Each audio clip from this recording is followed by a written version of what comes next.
You're tuning into the Bite Size Business Podcast, the live show that helps small businesses grow their dream business. Oh my goodness, it's Friday afternoon here in Albuquerque, and clearly the day has gotten to me a little bit. How are you, Kylie? Well, I'm just in little old Bangalore, no Albuquerque. So I just even love the name Albuquerque. No, it's great. I love it. Spelling it is even better. It's like, yeah, it's a pretty cool name. Is it a wonderful town, city? It's been beautiful, yeah.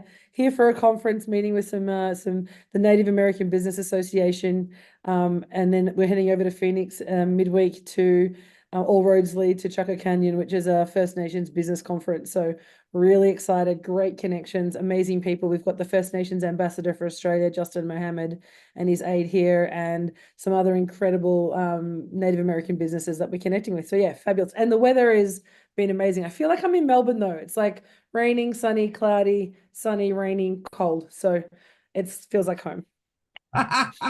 Well, awesome. Awesome that you can jump in and Zoom with me, Jenny, from wherever you are in the world. I love it. Exactly. It's amazing. So I'm really excited about this topic. We're going to dive straight in.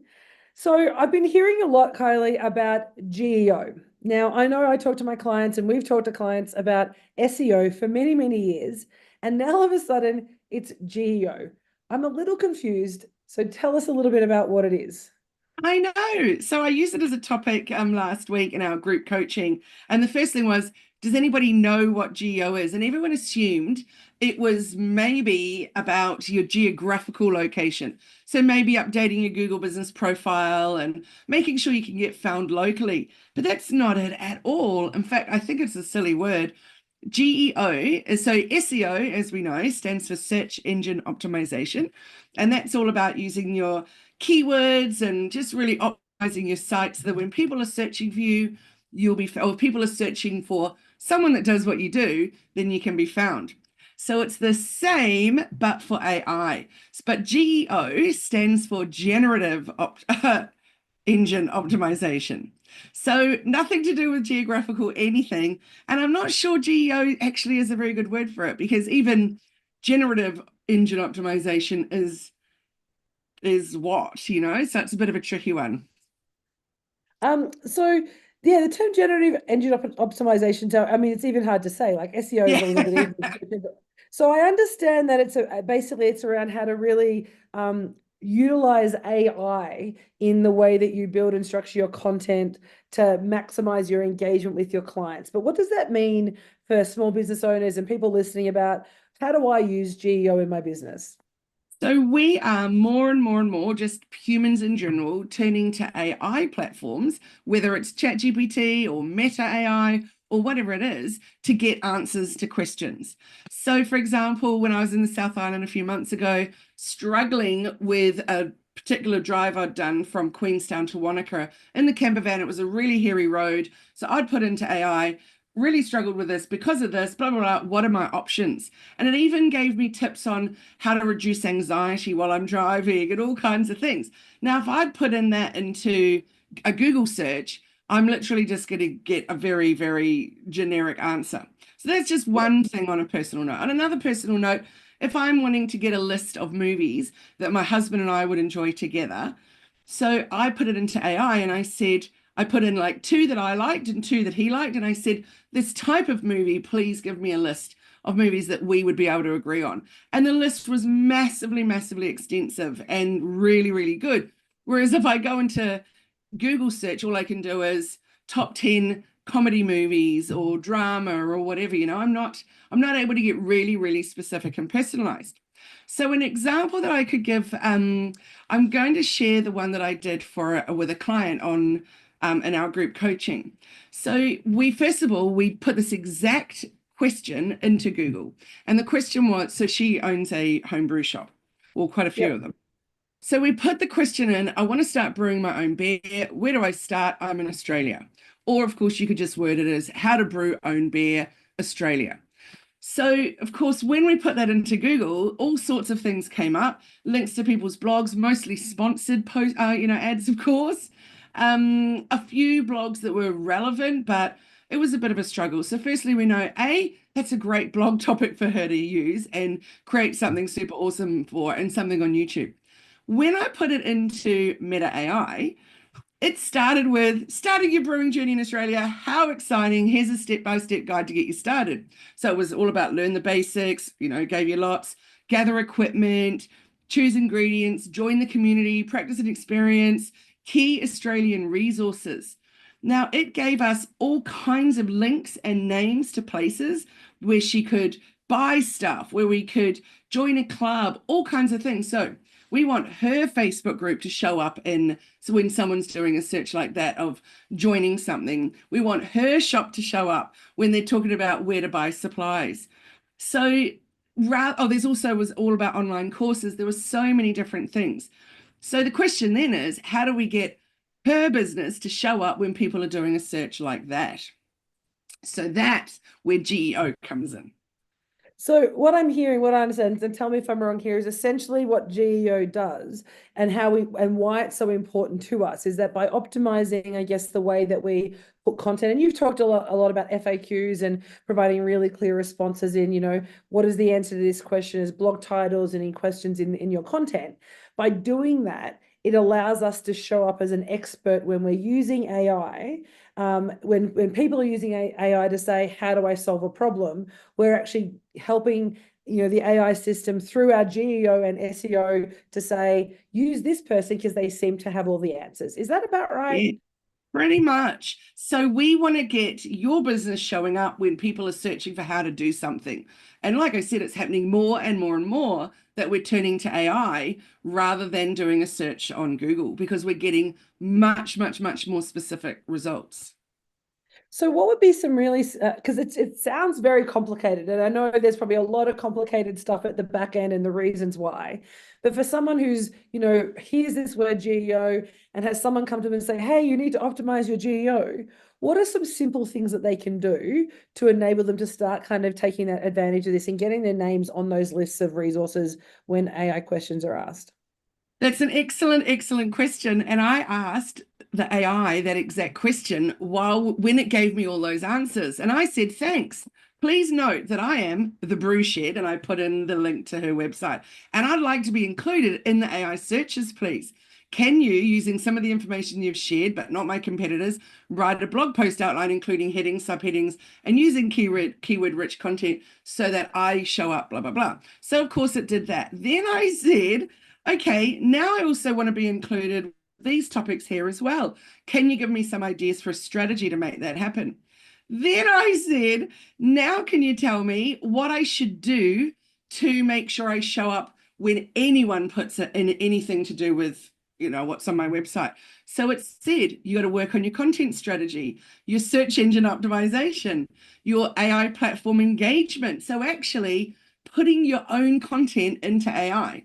So one way that, for example, that you or I could do it, Jenny, is that we would put one of our own blog posts into AI and say, please, could you create a summary out of this and tell me what are some really useful points that I could use if I want to create social media content to drive traffic to my blog post.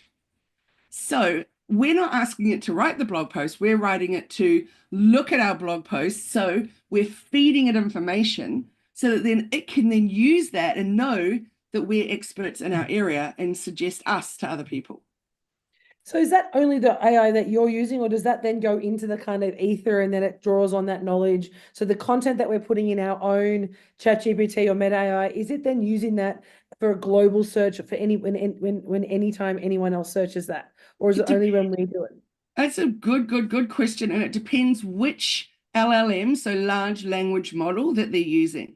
So, for example, ChatGPT has its own, Meta has its own, but some of the others work off the same ones. So, yeah, you want to feed it depending on which one you most liked using. And at the moment, still, ChatGPT would be one of the most popular, which I definitely don't say it's the best at all, but certainly one of the most popular for people. It's easy, jump in there, ask a question, get an answer.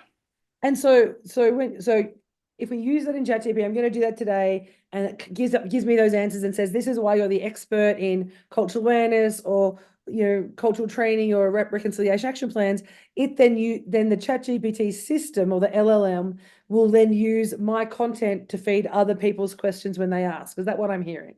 We want it to use you rather than, yes, your content to Yes. an extent, but that you are that expert. So Under- so that's just the AI platform engagement piece. There's also, you know, your reviews and collaborations that you do and talking about your awards, for example. So all of the things that we're going to do for our SEO strategy anyway, we can bring that in to help us with our GEO strategy, but then also it's what we're putting into the LLM as well. It's going to help too. So I guess, and it's for me as a business coach, if I'm talking to someone really, when I'm looking at this, what we're actually saying to people is that GEO is essentially the art of AI making you the expert and essentially using you as the resource. So if we create really good like how-to guides, or these are the answers to the questions, or where I'm answering really specific questions really comprehensively and in an expert way, I provide those contexts, whether it's like a video format or I do that kind of FAQ blog, then that will actually provide clear content for the AI or the LLM to say, hey, Jenni or Kylie are the people who you should go to because they have all this amazing content that answers those questions. So then we become one of those resource links that they ask for. Is that a really simple way to start? Yep, perfect. I love that. And I mean, and we talk a lot. So really it's kind of an elevation of SEO, really, isn't it? Saying SEO is kind of getting you found on Google, on the Google platform or other platforms. But really GEO is then how to optimize that to showcase you as the thought leader or the expert in your field. So it's elevating your content. So I kind of, when I think about it, I kind of feel like it's almost like an AI-driven testimonial platform almost, because it's reading your stuff saying, hey, she looks like she knows what she's doing. Let's use her, and you should use her too, because she's been telling everybody that she knows what she's doing. And of course, they're doing that in the midst of every other expert that's saying that as well. So they're looking at consistency, I imagine. I'm guessing they're looking at how often we answer the same question, whether there's, are we answering in the same way, or are we, flitting and flighting around so we don't really look like we know what we're doing. So it kind of goes back to your principles when we talk about content strategy, really, isn't it, about consistent message, asking clear questions, writing blogs, putting content up regularly, and making sure we're on top of things like testimonials and Google reviews. All of that's going to feed our GEO.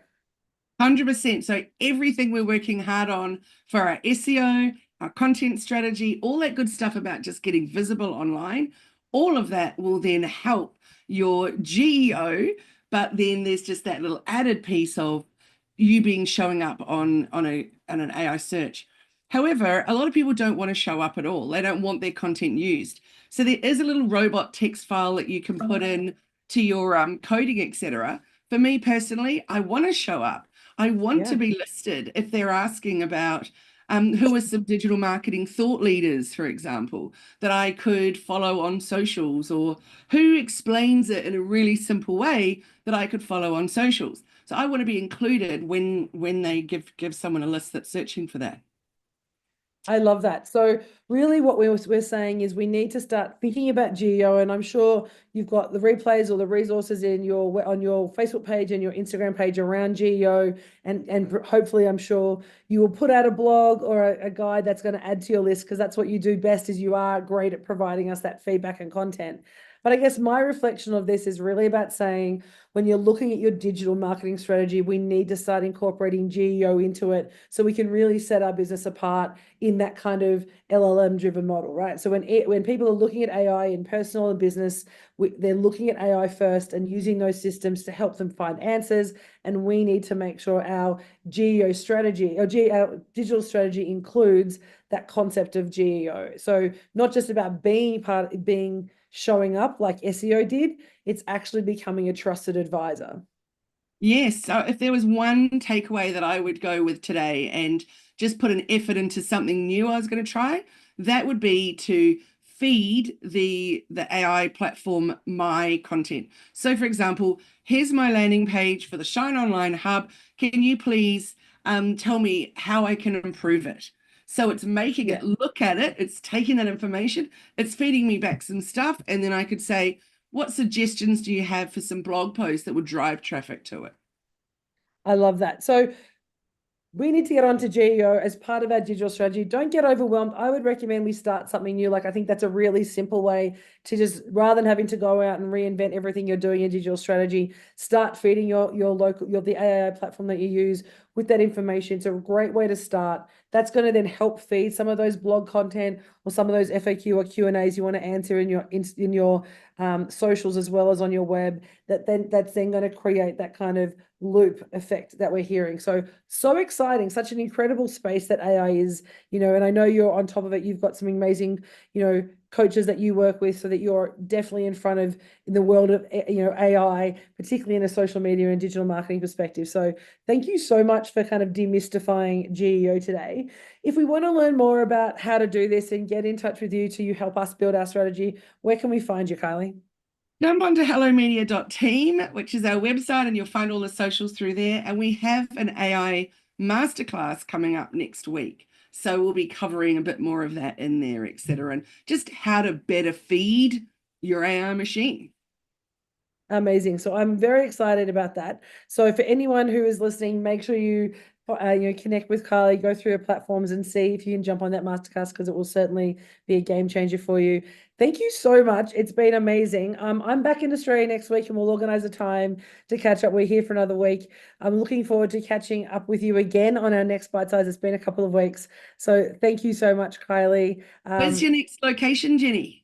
Where We're you going to Phoenix on Tuesday. So that's with Wednesday your time, Tuesday our time. We're heading over to Phoenix, have a couple of days there, and we fly out on Friday back to Australia. And then we have some workshops. And then I've got Empire Builders next week, which I'm so excited about. Empire Builders, 15 to 17 November is sold out. We're already taking bookings for our February workshop 21 to 23 next year. So incredibly exciting time that we're having at Elephant in the Room. So brilliant, Jenni. So happy. Thank you so much. Well, everyone, thank you so much for tuning into this episode of Bite Size Business Life podcast. Be sure to subscribe and follow us so you don't miss any future episodes. Thank you, everyone. Thank you, Kylie, and we'll see you next time. Have a great day.